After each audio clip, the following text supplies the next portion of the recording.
ఒక్కసారి ఆలోచించండి. 2019 నుంచి 24 వరకు తెలుగుదేశం పార్టీ ప్రతిపక్షంలో ఉన్న మీ ఆరోగ్యం కోసం ఎన్టీఆర్ సంజీవిని అని తీసుకొచ్చాం.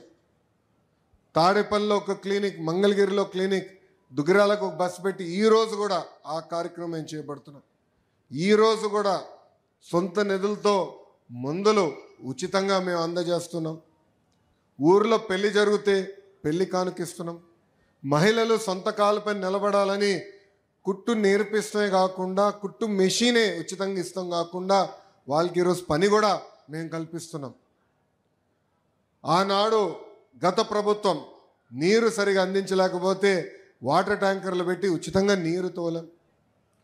మన పిల్లలు క్రికెట్ ఆడాలని కోరుకుంటే ఐపీఎల్ తరహా కాకపోయినా వాళ్ళతో పోటీ పడే విధంగా మంగళగిరి ప్రీమియర్ లీగ్ తీసుకొచ్చి పిల్లలకి అది కూడా ఏర్పాటు చేస్తాం. కోవిడ్ వస్తే ఆక్సిజన్ ఇబ్బంది ఉందంటే ఆక్సిజన్ సిలిండర్లు పంపించాం, మందులు అందించాం. అమెరికా డాక్టర్ల ద్వారా టెలిమెడిసిన్ చేశాం.